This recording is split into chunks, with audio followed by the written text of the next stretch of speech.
Hindu Muslim ಭಾವೈಕ್ಯತೆಯ ಪ್ರತೀಕವಾಗಿರುವ ಬೈಲಹೊಂಗಲದಲ್ಲಿ Muharram ಹಬ್ಬವನ್ನು ಶಾಂತಿ, ಸೌಹಾರ್ದ ಮತ್ತು ಸಹೋದರತೆಯ ವಾತಾವರಣದಲ್ಲಿ ಆಚರಿಸುವ ಮೂಲಕ ಜಿಲ್ಲೆಯ ಸೌಹಾರ್ದ ಪರಂಪರೆಯನ್ನು ಮುಂದುವರಿಸಬೇಕು ಎಂದು ಬೆಳಗಾವಿ ಜಿಲ್ಲಾ ಪೊಲೀಸ್ ವರಿಷ್ಠಾಧಿಕಾರಿ ಕೆ ರಾಮರಾಜನ್ ಕರೆ ನೀಡಿದರು.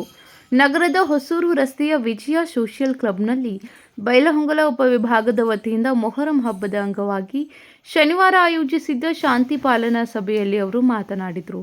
ಬೈಲಹೊಂಗಲದಲ್ಲಿ ಹಲವು ವರ್ಷಗಳಿಂದ ಹಿಂದೂ ಮುಸ್ಲಿಂ ಸಮುದಾಯದವರು ಪರಸ್ಪರ ಸಹಕಾರ ಮತ್ತು ಸಹೋದರತ್ವದ ಮನೋಭಾವದಿಂದ ಹಬ್ಬ ಹರಿದಿನಗಳನ್ನು ಆಚರಿಸುತ್ತಿರುವುದು ರಾಜ್ಯಕ್ಕೆ ಮಾದರಿಯಾಗಿದೆ ಎಂದು ಅವರು ಹೇಳಿದರು.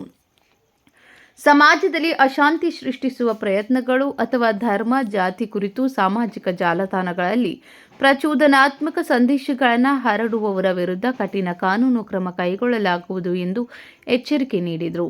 ಸಮಾಜದಲ್ಲಿ ಸಣ್ಣ ಪುಟ್ಟ ಭಿನ್ನಾಭಿಪ್ರಾಯಗಳು ಉಂಟಾದಲ್ಲಿ ಎರಡೂ ಸಮುದಾಯಗಳ ಹಿರಿಯರು ಮಧ್ಯಸ್ಥಿಕೆ ವಹಿಸಿ ಸಮಸ್ಯೆಗಳನ್ನು ಶಾಂತಿಯುತವಾಗಿ ಬಗೆಹರಿಸಬೇಕು ಎಂದು ಅವರು ಸಲಹೆ ನೀಡಿದರು. ಸಭೆಯಲ್ಲಿ ಮಾತನಾಡಿದ ವಿಶ್ವ ಹಿಂದೂ ಪರಿಷತ್ ಜಿಲ್ಲಾಧ್ಯಕ್ಷ ಪ್ರಮೋದ್ ಕುಮಾರ್ ವಕ್ಕಂದುಮಠ್, ಪಟ್ಟಣ ಹಾಗೂ ಸುತ್ತಮುತ್ತಲಿನ ಪ್ರದೇಶಗಳಲ್ಲಿ ಗಾಂಜಾ ಮಾರಾಟದಂತಹ ಅಕ್ರಮ ಚಟುವಟಿಕೆಗಳ ವಿರುದ್ಧ ಪೊಲೀಸ್ ಇಲಾಖೆ ಇನ್ನಷ್ಟು ಕಟ್ಟುನಿಟ್ಟಿನ ಕ್ರಮ ಕೈಗೊಳ್ಳಬೇಕು ಎಂದು ಒತ್ತಾಯಿಸಿದರು. ಸಮಾಜ ಸೇವಕ ರಫೀಕ್ ಬಡಿಗೇರ್ ಮಾತನಾಡಿ, ಬೈಲಹೊಂಗಲದಲ್ಲಿ ಹಿಂದೂ ಮುಸ್ಲಿಂ ಸಮುದಾಯಗಳ ನಡುವೆ ಇರುವ ಸೌಹಾರ್ದಯುತ ಸಂಬಂಧ ಮುಂದೆಯೂ ಅಬಾಧಿತವಾಗಿ ಮುಂದುವರಿಯಲಿದೆ ಎಂದು ವಿಶ್ವಾಸ ವ್ಯಕ್ತಪಡಿಸಿದರು. ಡಿವೈಎಸ್ಪಿ ಡಾಕ್ಟರ್ ವೀರಯ್ಯ ಹಿರೇಮಠ್ ಸಭೆಯ ಅಧ್ಯಕ್ಷತೆ ವಹಿಸಿದರು. CPI Pramod Yaligar Nesargi, CPI Gajanan Nayak, PSI FY Mallur, ಹಿರಿಯ ವಕೀಲ ಎಂವೈ ಸೋಮಣ್ಣವರ್, ಅಲಾಭಕ್ಷ ದಾಸ್ತಿಕೊಪ್ಪ, ಅಬ್ದುಲ್ ಕುದ್ರಿ, ಸರ್ದಾರ್ ಕಾದ್ರೋಳಿ ಸೇರಿದಂತೆ ವಿವಿಧ ಸಂಘಟನೆಗಳ ಮುಖಂಡರು ಹಾಗೂ ಸಾರ್ವಜನಿಕರು ಉಪಸ್ಥಿತರಿದ್ದರು.